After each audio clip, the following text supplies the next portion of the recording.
Hello, everyone. Welcome to Developing Palates. I am Aaron Loomis coming to you from the Drew Estate Studio. With me today is Jiunn, Lou, Seth, guys, John McTavish. How you guys doing?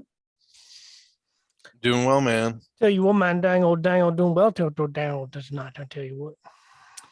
All right. So today we are talking about the Casa Magna Liga F Toro. The cigar is 6-inch by 52. Comes out of the Casada factory in the Dominican Republic. Give it to me. Wrapper is Ecuadorian Sun-Grown Corojo. Binder is from the Dominican Republic. Filler is from the Dominican Republic and Nicaragua. Price point is $9.50, and the cigar is released in September of 2021. And we picked these cigars up from Corona Cigar Company. So if you are in the Florida area and would like to stop into a very nice lounge, you can do so. Or you can go to coronacigar.com and purchase online. They'll ship it right to you. Click it and ship it. That's right. All right. So all that out of the way, Jiunn, what was your overall experience like with this cigar? Total average. This is predominantly like Dominican, right? Where you're just saying, except for the wrapper, I think. Yeah, There's for some the wrapper. Nicaraguan in there as well. Yeah, that's mostly Dominican though. You can feel it, man. Yeah, you can feel it. Yeah, right. I knew when I picked up that cigar that the three of you are gonna hate this, and I was like, I'm going out here lone wolf. I don't think I hate it. I don't think I'm in the hater category, sir. No, this is the epitome of what I don't like about Dominican stuff. Yeah. Like, thank you. You know there what I mean? you go. Oh, I was thinking about you while I was smoking it, Jim. Dude, it is a dirty Dominican cigar. That's dirty what it is. minerality. It's a fucking it's that overwhelming mineral. It's that burning cardboard. Loamy. Like it is like what is the shit in my mouth? Yeah. It's like I it's stale. Yes, that staleness just like it engulfs your palate. Oh fuck, I hate potting soil. Yeah. Oh yeah. After smoking it, it's like stuck to your palate forever. Yeah, can't get off your palate. You got dry mouth, and you're just fucking like, yep. Yes, I love it. The fuck is wrong with you? I don't know, dude. It's just you like that profile? Yes, I smoked this, and I was just fucking digging it. Interesting. Okay. Yeah, I mean, I guess it's definitely not for me. The cigar, however, especially that wrapper, you should pull that up, man. Yeah, it looks really nice. Like it's super oily. It has this like darker leather shoe kind of a tone to it. It's very even. Gorgeous wrapper, but man, I just this is exactly what I don't like about Dominican cigars. So it probably has that. What is that allure that I don't like? I like the 04, but I don't think I like the 04, 02 very much. I think that's it's probably the 02. It's the 02 allure. It's the 02. Yeah. Yep. Mm-hmm. All right, Seth, what were your thoughts? I love the cigar. I mean, it had a profile. I was getting leather, rosemary, pine, nuts, dry earth, pepper. You can really, I mean, it's a strong Dominican blend. They say it's got Nicaraguan in there. You could throw that shit out of there. They probably just put that in there for the name. I don't even think the wrapper is Ecuadorian. So, I mean,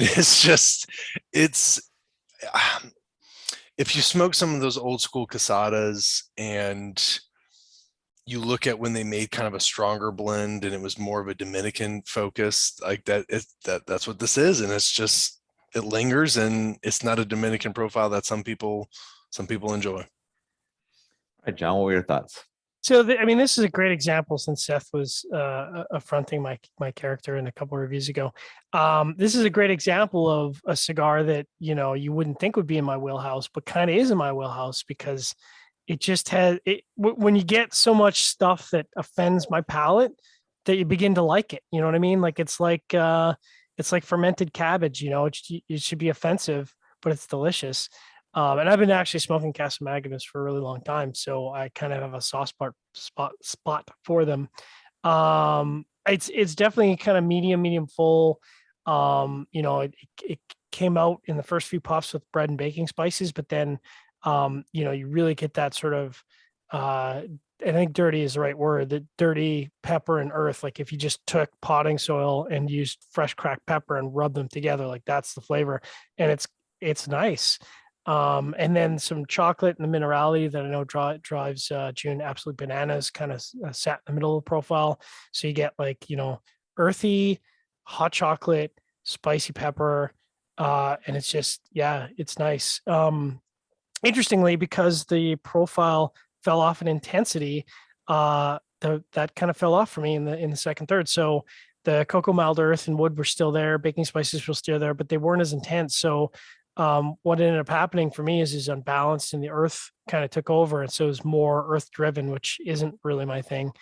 And then the last third was just kind of bread and earth and woody, and that dry wood kind of took hold of the profile and carried it, which nah.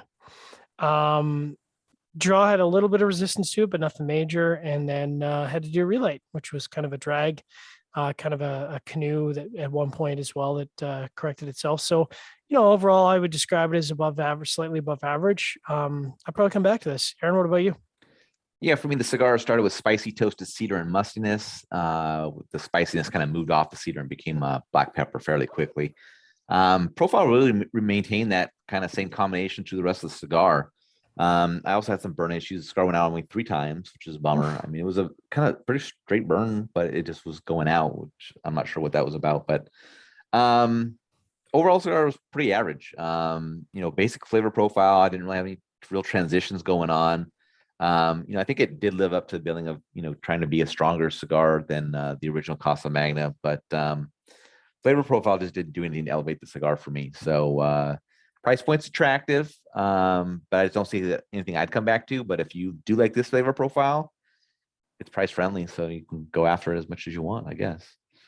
All right, let's get into the scores. I'm going to start at the top with Seth at 6.47. John gave it a 5.75. See, there you go. Jiunn gave it a 5.6. I gave it a 5.45. So Seth, how that 6.47 matchup for you? Yeah, it's high. It's not. I'm not surprised that that's where I am. I think it's a blend that not many people are going to get behind, but I do think those that enjoy it will kind of stick to it. But that's kind of like the Casa Magna smoker, though. So, yeah. All right, John, 5.75. It's a little on the low side. I think it was held back by some of the construction issues. So for me, I think it really should be in the 6s. And like Seth was saying, I kind of think of it as it's like the Dominican biker gang of cigars. A little on the wild side. All right, Jiunn, 5.6. It's it should really be lower than 5.6 just because. Maybe I should score the burn and draw. I thought there was lower. something else. It was just because. Okay. Did you have to touch it up or relight it? I don't think so. Did I? I don't think it did. You rated the draw reaching very it, good, but the burn was perfect. There you go. So you had a bit of a resistant draw too. Yeah, my 5.45 matches up well. Average flavor profile. I had those burn issues, those 3 relights. That's what kind of took it down. Otherwise, I'd probably be, hot, upper 5s. But it's just I don't fall into that camp of something I'm gonna chase after. So, final thoughts from you guys on this one? Man, I'm not surprised. I enjoyed it. I don't really have any more thoughts. I'm surprised Jiunn hasn't been more harsh on it, or said something negative. You should have pulled a full Seth Geis and gone like 3 or something like that. Yeah, he can't even fucking commit. So what I want to know is, why is Davidoff good for most of the Davidoffs I like? I do like smoking them. And when other people make it, I won't name brands, but other people that use Dominican stuff, like, is this always like mediocre, that staleness and that overly minerality? Like, why is that?